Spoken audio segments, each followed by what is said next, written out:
Welcome to Dr. Winnie's Pharmacology Made Easy. This time we're going to talk about classification of drugs. Why are drugs classified? How and why are they classified? What is the importance and the basis of that classification? Those are some of the things we are going to consider in this discussion. The nature and purpose. When classification is done, this is generally putting items into groups which are based on their similarities. Such groups are then easier and more manageable to deal with. They are easier to understand their characteristics. There is no uniform or homogeneous system of classifying drugs that suits all purposes. However, there are several convenient ways of discussing them according to the convenience of the person of interest. For example, a chemist, a pharmacologist, a pharmacist, a clinician, or a law enforcer will be interested in the drugs according to a particular classification. Some of the criteria used to classify drugs are the following: the chemical nature, that is of interest to a chemist, for example, and mode of action, that is of interest to a physician or pharmacologist, the legal status, that is of interest to the enforcement officers, and among others. Looking at classification based on chemical nature, we have two broad categories: the organic drugs and inorganic drugs, and these are some of the examples. For example, the salts and their metals and their salts, such as ferrous sulfates, these are commonly used, for example, in treating iron deficiency anemia. Those are examples of inorganic drugs, including iodine itself. Then, among the organic drugs, we have well known alkaloids such as atropine. We have cardiac glycosides like digoxin and digoxin. Then we have proteins like insulin, oxytocin, and others. Looking at the sources, we have natural sources, synthetic, semi-synthetic, and biosynthetic. So, among the drugs of plant origin that are well known in use, I mentioned atropine, but we have drugs like quinine, that is an antimalarial. We have morphine and again digoxin, and that still comes under the same class. Then the synthetic ones are some examples here. Then we have semi-synthetic, for example, amoxicillin and other doxycycline and other antibiotics that synthesized according to the original ones that were initially isolated. Then we have biosynthetic, for example, what is obtained using recombinant DNA technology. This is another way of looking again at the classification, and you find that the same drugs that belong to a different category according to their origin again can be classified, for example, based on the target system on which they act, their main effects are, the main therapeutic effects are. For example, digoxin is a cardiac glycoside, much as it is from natural origin when you are looking at classification according to its origin. Now, according to the way the drugs are used, we have like the target system, we have the cardiovascular system. In this here, we have examples of nifedipine and amlodipine, and as we shall see later on, this is still a sub-classification of drugs that act on the cardiovascular system. Based on the mode of action, for example, the pharmacological classes, we have those that inhibit the bacterial cell wall synthesis, such as the penicillins, then the drugs that inhibit protein synthesis, for example, tetracycline. Then we have the calcium channel blockers like nifedipine and verapamil. We have angiotensin converting enzyme inhibitors such as captopril and lisinopril, and these are the classifications based on the mode of action. How exactly do they bring about their effects? Pharmacological classifications have similar attributes.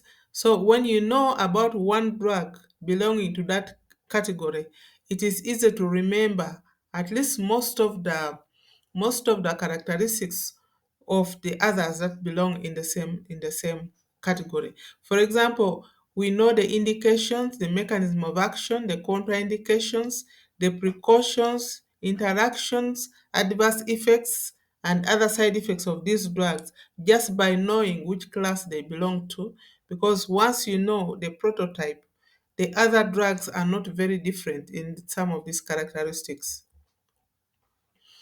The drugs have generic and then proprietary names. The generic names of drugs belonging to the same pharmacological class often have similarities in their naming. For example, the suffix of the beta blockers, which ends in olol, we have propranolol, we have atenolol. So another drug that is synthesized, once you know it belongs to this category, once you see the name, you quickly remember that this is a beta blocker, and what you know about beta blockers will be applicable. Most of it will be applicable to that drug as well, much as it may be new on the market. So still in the pharmacological classes, we have benzodiazepines, and the names end with pam, like lorazepam, diazepam. Then the statins, we have rosuvastatin, atorvastatin, and other statins. So much as there are many drugs, but when you look at their classifications, it is easier to put them where they belong and then to quickly remember the attributes, because you know this is like a family, and it's like a family name, the way it ends. For example, again, another example is the angiotensin converting enzyme inhibitors, shortened as ACE inhibitors. They end with pril. We have captopril, enalapril, lisinopril, quinapril, and all the other prils, as if you may call them that. Still based on the therapeutic use, we have a category that is antibiotics or antimicrobials. These are used to target the microbes that cause disease, the pathogenic microorganisms that cause disease. So we have penicillins, streptomycins, we have quinolones, macrolides, and those are now subcategories among the antimicrobials and antibacterials. Then again, we have antihypertensives. These were earlier on put in a bigger category of drugs that act on the cardiovascular system, but now we have a subgroup of antihypertensives, and here you have several of them, which again can be further subclassified. So when you look at, for example, a table of contents or any table in a book where they are talking about different drugs. Now, for example, this is a WHO formulary page, and you can see they are talking about anti-allergenic medicines, they are talking about antidotes, anticonvulsants, and anti-Parkinsonian medicines. Now, this is a grouping classification that will be helpful. For example, someone that is responsible for purchasing medications for health facility, to make sure that the different categories of are all catered for. So this is one way that you can look at how drugs are classified according to the end user, according to the person that has interest in looking at those classifications. So classifications can also be based on the physiological effect of the drugs. For example, we have sympathomimetic drugs, and these mimic the sympathomimetics. They mimic adrenaline or epinephrine and noradrenaline and other agents that act on them, as we shall discuss later on. So the sympathomimetics, they mimic the endogenous catecholamines, such as these ones here. And then we have parasympathomimetics. These ones, they mimic, for example, what would happen when the parasympathetic division of the autonomic nervous system is stimulated. So we have agents like carbaco, pilocarpine, and neostigmine. And we will see later on that this again further subclassified according to whether they are direct or indirectly acting parasympathomimetics. Still, we have a category of drugs known as neuromuscular junction blockers, such as suxamethonium, paranchloronium, atropurium, and this also based on their physiological effect, because we know what they are going to do and at what point. Still on physical effects, we can also classify the drugs based on that. For example, the emollients like lanolin, Vaseline, moisturizing creams, lotions, ointments, all those are emollients, and they have that there's a physical effect that they have, such Also on the respiratory system, like in management of coughs, for dry coughs, for example, the preparations are called demulcents because they help to promote the we then have expectorants, which they're supposed to, at least anyway, to promote the expulsion of bronchosecretions. And then now, like in the GIT, we have bulk forming agents, laxatives such as methylcellulose. So these are like a classification that's just based on physical effects of these drugs. When it comes to legal status, drugs are illegal or they are legal, and they are still subclassified, and this will be the subject of a separate discussion on how drugs are based, the legal basis of the classification. But we know that these are drugs that are liable to cause addiction, they are liable to cause dependence, and even though they are used, we have those that are used therapeutically, but still there's that they are liable to cause addiction and dependence. And then there are those which have no therapeutic use, but they are extremely addictive and actually they're illegal. So that will be a separate discussion. Other ways of looking at classification of drugs, we can, for example, look at classifications based on receptors at which they act. For example, the beta adrenoceptor agonists or blockers, or histamine receptor blockers, and also, another way to classify drugs is based on how accessible they are to the patients. There are drugs that are prescription only, and then those that are over the counter. A patient can get them over the counter in a pharmacy without necessarily having a prescription, whereas prescription only have to be prescribed by a licensed medical practitioner. Also based on ownership, like the company that manufactures them. And in this case, they'll have like proprietary or non-proprietary names for each of those drugs. Most publications will use a combination of therapeutic and pharmacological classifications for any given drug or category. Healthcare workers use both terms when discussing the medication. And apart from generic and non-proprietary names, which are the official or approved names of the drugs also have other names. They have chemical names, for example, and they have proprietary names. This is the name that is given by the manufacturer. A case in point here is like the painkiller that is called Panadol in UK and other countries. This is Tylenol or acetaminophen in the US and other countries, and yet it is the same drugs, the same active ingredient. So for practical purposes, as a clinician, you need to be familiar with the most used drugs and the classes they belong to. This means that you know your options in case one drug is not effective or is contraindicated for a given patient. So you need to start with a broader group or categories and continue down to the sub-classifications. And the most valuable, most useful sub-classifications will be the one that pertains to the mechanism of action, because you start out knowing exactly what that drug will do for the patient and why you want to choose it, or if not, if it's not suitable for the patient, why, which other one you'd opt for.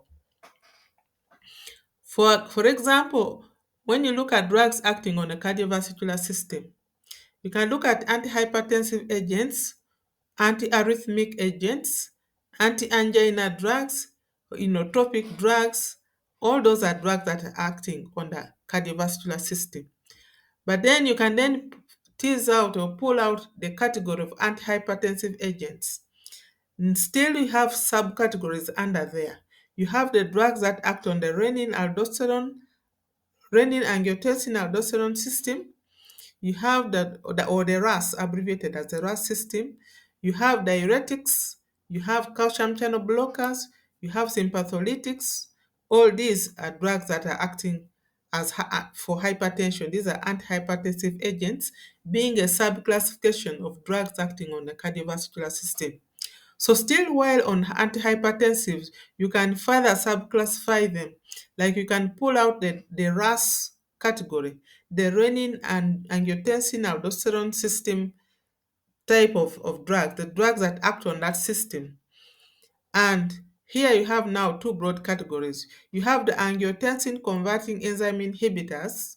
As the name indicates, they will inhibit the enzyme that converts angiotensin. Angiotensin we know is a pressor agent. So when its conversion to the most active pressor agent is inhibited, so the blood vessels will not be so constricted and therefore the blood pressure will come down. So we have the angiotensin converting enzyme inhibitors such as captopril, lisinopril, enalapril, and others. But then you also have angiotensin receptor blockers, the ARBs. And among these we have losartan, valsartan, ebesartan, olmesartan, telmisartan, and others.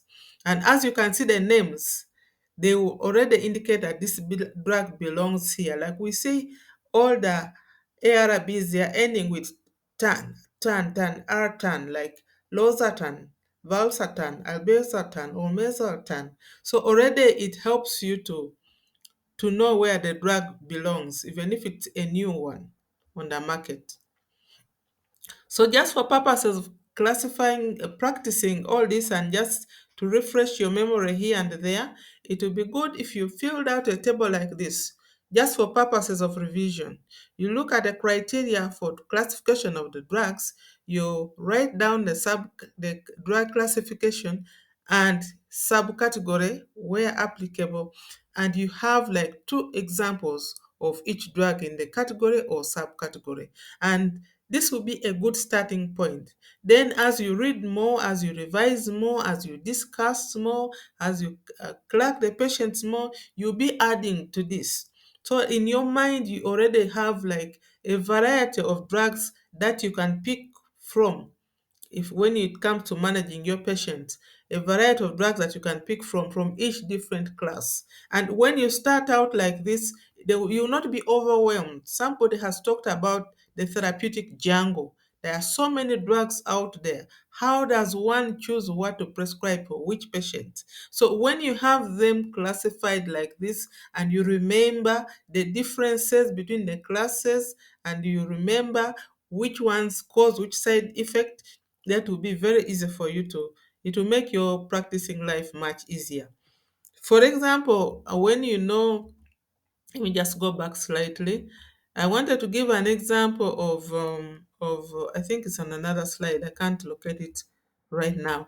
Like when you look at the angiotensin converting enzyme inhibitors, such as captopril, one of the side effects that makes them intolerable to some patients, not all, but some patients, is a persistent dry cough that makes a patient's life uncomfortable.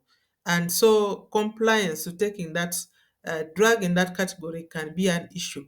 However, when the patient is given an ARB, the angiotensin receptor blocker, they are less likely because they are not known to have that as a side effect. So they are better tolerated in that situation. So you could now know that, okay, this patient is not taking captopril because of that dry cough.